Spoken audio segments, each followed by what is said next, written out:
Hey guys! Oh my god, it feels so good to be back. I'm so sorry. I know I have not been active on YouTube for quite a while now, only because my life just changed a little bit.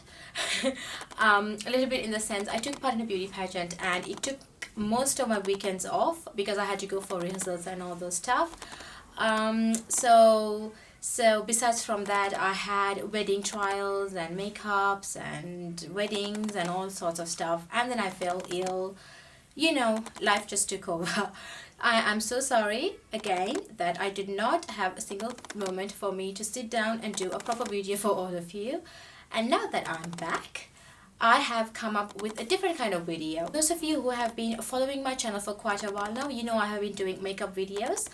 But this time I thought, you know what, maybe I think I should do something different, like step outside of my comfort zone and try to show something that I often do, which I find so easy. For many of you, sari pleating can be quite a challenging task. I'm not going to say it's an easy one because I definitely struggled on my early days of my bridal dressing. I definitely struggled to get the perfect pleat for my brides. And then through years of experience, I got to this point where now sari pleating is like a piece of cake for me. It is so easy. The tricks that I use, it makes my job so easy, and at the same time the pleats come out so good as well. So I thought, you know what, why not show you guys the same thing as well, so that it makes your life easy too. So that's what I'm going to do today. I'm going to take you through step by step on how to do a sari pleating so that you get the perfect sari pleating. And of course it requires a little bit of time, but once you get the hang of it and once you get used to it, it's nothing really. It's just so easy. So if you guys would like to know how I do this, just please keep watching. So when you grab a sari, first you need to figure out which one is the headpiece. So the headpiece will usually have some sort of a design. So okay, so that's the headpiece. So that's the headpiece of this sari.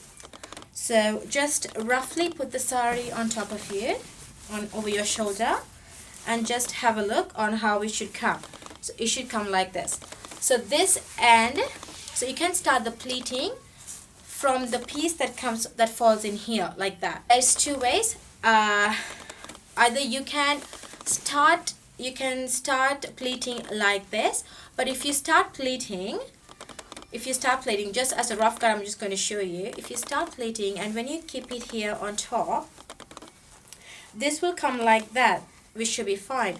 But when the shawl falls right in the back, the wrong side of the sari is going to be visible, which will not look good. So what I usually do is I usually do it the other way around, and once it comes to the shoulder part, I twist it inside and then I twist it the opposite way so that it falls the opposite side. Alright, once I do this, I will show it to you.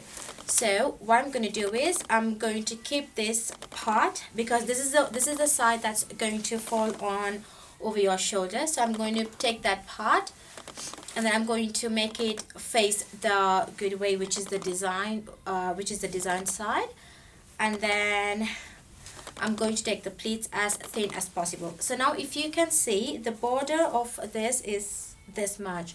So if you can keep the sari to this thin, it will be good. But this one is most suitable for girls who are really thin and very tall. But for those of you who are who are a little bit wider, I would suggest for you to take the pleats a little bit more wider like that, so that it will help you to cover your body more once you wear the pleats on. So since I like my pleats to be very thin, so I'm going to go with very thin ones. So this is the part where it takes most of your time because you need to get the pleats right and neat. So what I'm going to do here is I'm just going to start pleating. So when I'm pleating, I'm going to use the pointy finger. I don't know. I'm going to use this finger of mine to hold it here, and then I'm going to use my thumb to hold the other end. So like that, I'm just going to go on doing it. it doesn't matter if the pleats are equal. It can, one pleat can be thick and one pleat can be thinner, but remember the outer part of the pleats should be more wider than the inner ones, so that when you iron, so the inner ones will not be visible, because if the inner ones just pokes out, it's not going to look good, and yeah, it's not going to look good. So that's why I'm keeping it very thin, but it doesn't have to be equal. So just keep on pleating until you get this right. Have the good side of the border showing on the front and the back. So now all you have to do is you just have to assemble everything into a straight line so that it does not look crooked or anything like that. So now that I have taken the pleats, I have just pinned it in the end, and so now what I'm going to do is I'm just going to hold this here in the end, and then I'm just going to take the next set of pleats. If it's a Kanjipuram, it is kind of hard for the pleats to fall in through, but if it's like a silk or a almost George sari, then it would fall much easier. But in order for Kanjipuram, it's going to take, it will take a little bit of your energy out to get the pleats right.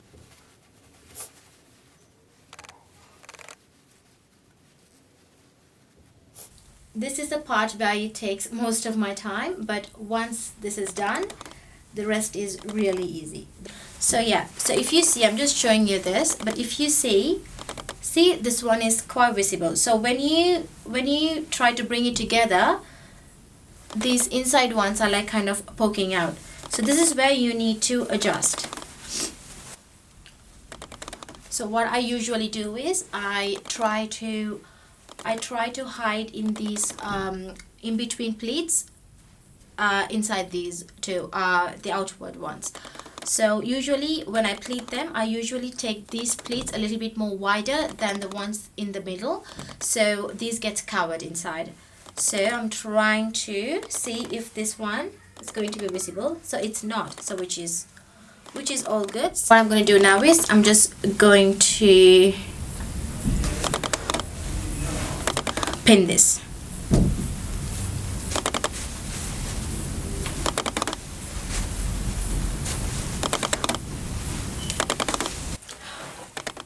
Alright, this is the part where most of you guys will be thinking, oh my god, what the hell is she doing?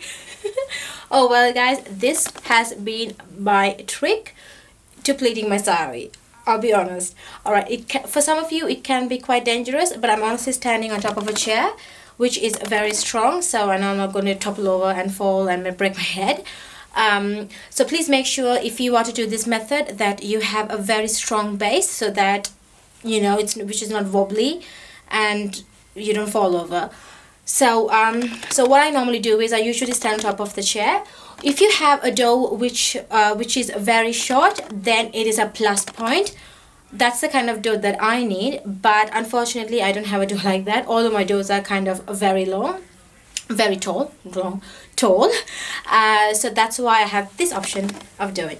So you know, for some of you, you can also use really heavy books to hold the pleats in place, so that you know when you take the pleats downwards, you have some sort of a heavy object to hold it down. But as for me, it does not work that way, because sometimes the bridal saris, it can tend to be quite heavy with stoneworks and all, and heavy books does not work that much for me. It tends to move around, so I get a little bit annoyed with that. But for those of you, if that works fine, if it's like a plain sari like this, that should work perfectly fine. But for those of you who have the head pleats with fully worked stones, then it's going to be a little bit of hassle. So this is where the dough trick comes in place. So what I usually do is I get a dough like this, and of course you have to clean the top bit so that no dirt just gets onto your sari. So what I do is usually I just plait a little bit in the bottom, and then what I do is I just put that in here, put that there, and then I just close the dough.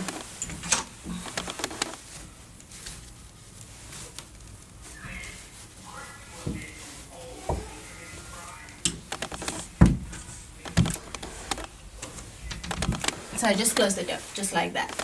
So this will hold the sari very tight, and also it will help you to pull the pleats down and to go on pleating just like that.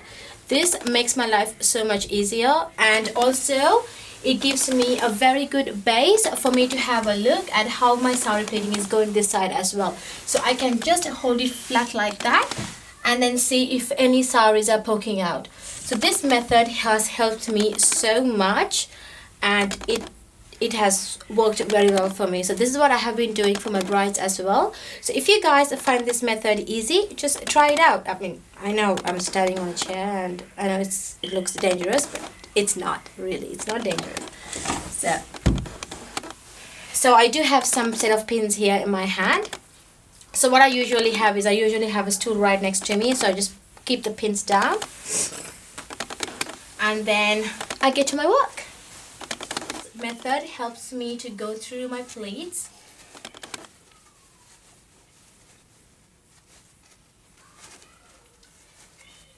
Each and every pleat and have a look.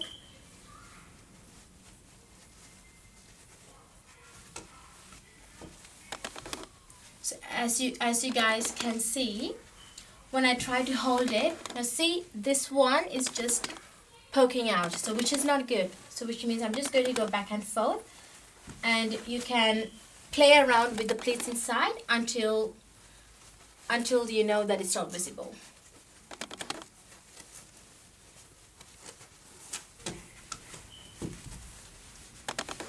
So voila, can you see how good the pleat has come?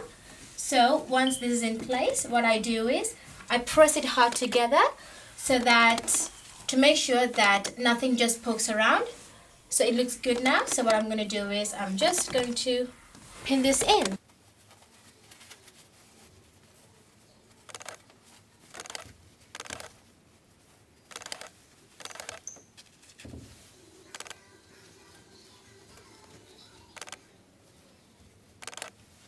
Where, you know, once I come a bit lower to my height, then what I do is I just get up from the chair, and then I let the pleats there be as it is, and then I just do my work from here.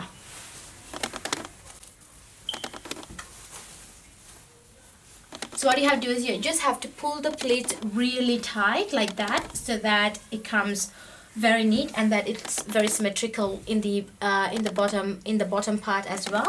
So you really have to pull your sari down and then hold the pleats like this and try to bring them together.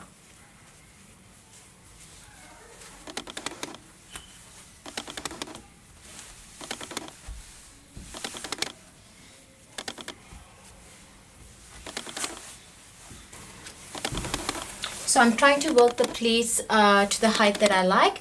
I like to have my pleats very long up until to the bottom of the floor. That's how I personally like it. But if you guys like it a little bit more shorter, then you just see the length of from the shoulder to the required length, and you can just stop your work. But as for me, I think I require a little bit more work here. Look how nice the pleats have come. So this will work for heavy saris as well. Actually, if there's a little bit more stone work, that will help to grasp the gap in between the dough more. So if you have a really worked heavy sari, it is a plus point in my view. So now that all the pleating is done, so what I'm going to do is I'm going to grab a steam iron, and I'm just going to take the pins off.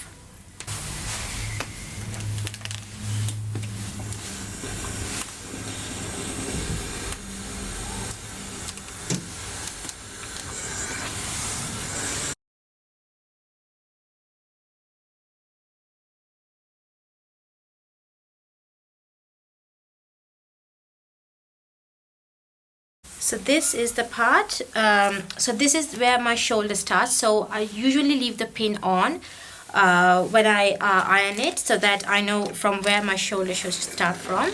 The next part is to get the pleats, which is going to fall over your chest. So here is where I'm going to just part these. when you wear the sari, you have to have this pleat like that to come over your chest. So what you have to do is just take this piece. So the pin is here. It will hold that. It will hold this place. So take it and bend it like that, and just take it like that. That's it.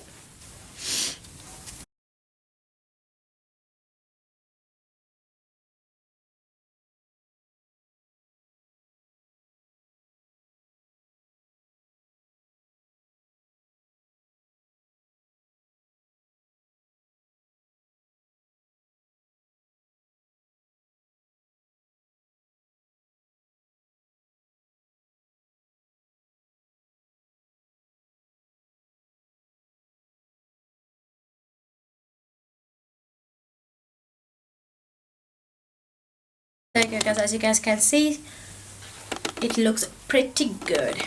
So now I'm just going to roughly show it to you guys how it looks. There you go. So this is how I've been doing my this is how I have been doing the plating for my brides and on myself personally.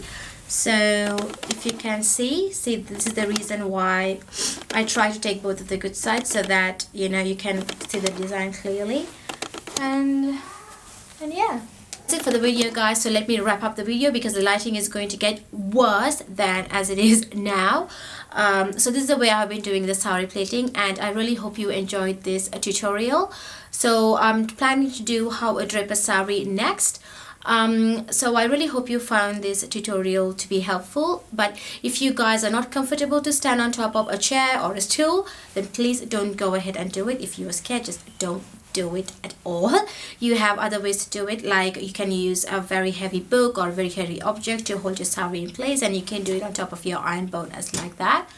Or if you are not afraid of heights and if you want to try something new and challenging, then try the dough trick. It will work. Yeah, so I really hope you guys enjoyed this video, and I'll see you guys in my next one. Bye.